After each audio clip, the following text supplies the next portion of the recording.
guys, what's going on? It is Ash here coming at you today in Skylanders Ring of Heroes. Back at it again here. This video is sponsored by Come2Us. Thank you for sponsoring this video. And guys, I am still addicted to this game. Now, last week I shared a video with you where I kind of walked through early progression strategy, best practices, maybe your first week playing. This is going to be a little bit more advanced today. I really want to start focusing on my favorite heroes in the game. So to do that, I'm going to take a look at my team, my go-to team. Now, I am putting all of my resources into Kaboom, and he is my very first awakened hero here, and awakened means that I can unlock a special skill. In his case, his second ability, you can see his skills, or I guess, yeah, his second ability, Super Cannon Jump.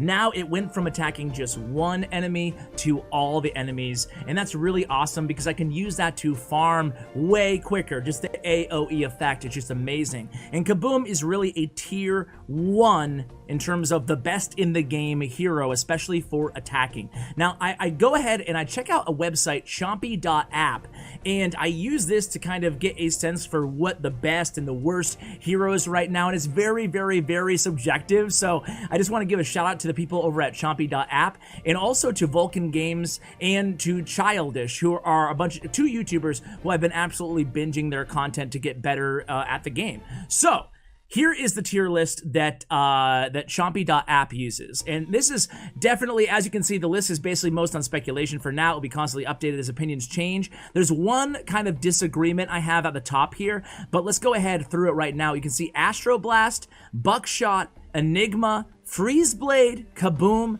Nightmare, who's just beast mode, Spitfire, and Stormblade are the tier 1 characters according to Chompy.app. Now, I will say that the best tank in the game, if we scroll down a little bit here, is Kingpin.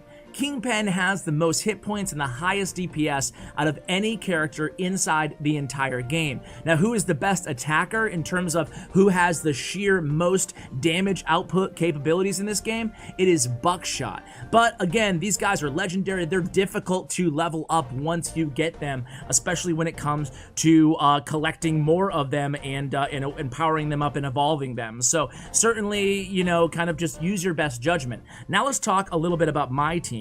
My favorite right now, I'm always using Stealth Elf because she is just so easy to collect if you just keep completing the 1-7 adventure mode mission. So I would really advise most of you include Stealth Elf in your team, in your trio. I use her as damage output, and I also use Enigma still. Enigma's pretty easy to upgrade early on. In the mid-game, he can be a little bit more difficult, like where I am right now. I wouldn't say I'm like mid-game, but I'm kind of at the beginning stage of mid-game. The reason I say it can be a little bit more difficult is once you complete the quest, the second quest series in the game, well, you have a lot of Enigmas, and it's great, but then you have to wait until you can go into hard mode on, I think it's, let's see, hard mode, well, I could have just clicked there, but hard mode on Rainbow Valley is where you can farm more of him, and as you can see, I can't even win one in Rainbow Valley, or actually, it's all the way at the boss stage, too, so I have to beat Candy Grinder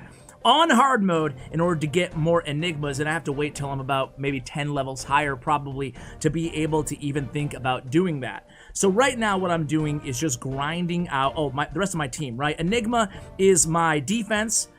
Now, let's talk, you know, whenever you unlock a character in the game, first thing you want to do is kind of take a look at their abilities, right? You want to assess, okay, can I use his abilities? And the best thing about Enigma, in my opinion, is not only is he a tier 1 character in the game, but both of the skills that I use, Mystic Staff and All Eyes for Several Eyes, are both only 1 mana abilities. So they don't really take away from my DPS, which is a problem I encounter in this game when I run healers. You know, healers take away a lot of your mana away from your DPS units. I really like Enigma for the reason that he doesn't, and that's the reason I'm still using him, even though it's going to take me forever to ever get him to powered up to the point where I can evolve him to get him to level 70.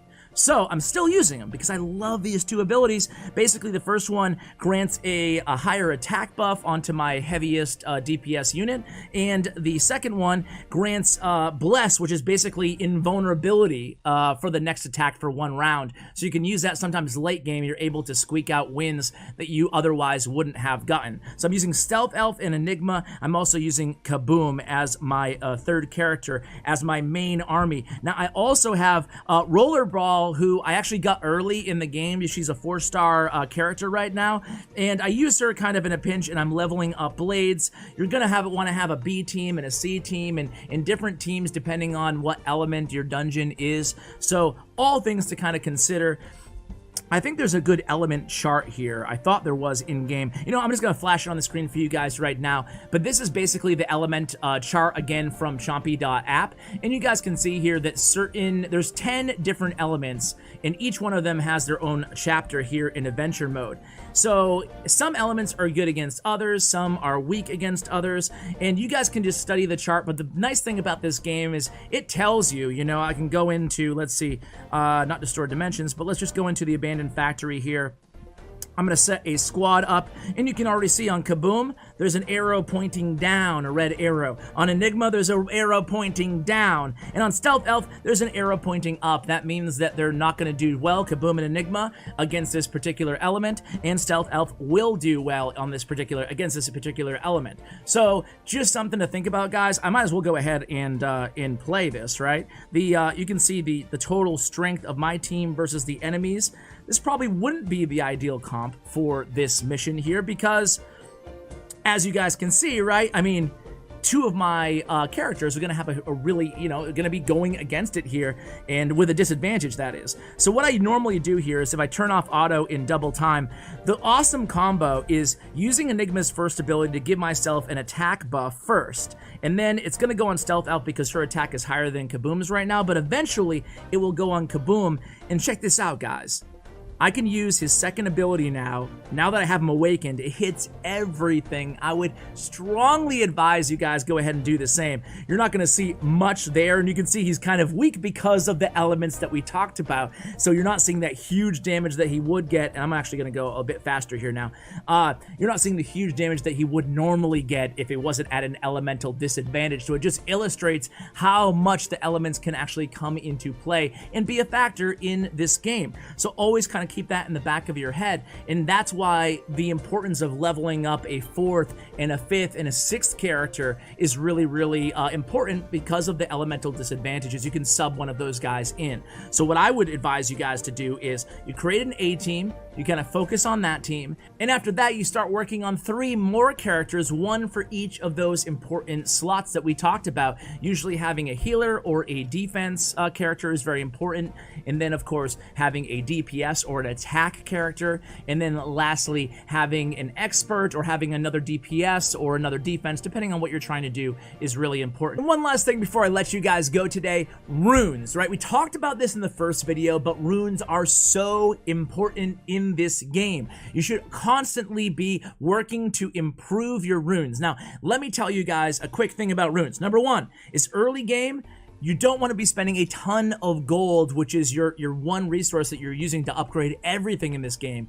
You don't want to be spending your gold on upgrading 1-star or 2-star runes, even 3 stars. Just upgrade them to level 9 maybe at the beginning, but don't really waste your gold on going further than that because you're going to be replacing all of those runes eventually, ideally with 4 and then 5 and then eventually 6-star runes as you progress throughout the game. So wasting your gold, unless you really need that extra advantage, is not always going to be the right decision. So check this out here, guys. I have a ward set and a strike set on my Stealth Elf, and you guys can see I'm still rocking mostly 4s here. I think I have 1 5-star rune because I just was finally able to start 1, 2, and even I think only 2-starring B7. So right now I'm still kind of getting there, but you guys can see that, you know, this 4-star rune, I have plenty of gold. I have 500,000 right now just from farming Kabooms all day, every day, right? But I'm not gonna waste it on upgrading this rune. And look at all these like 2-star rune and what do I have down here?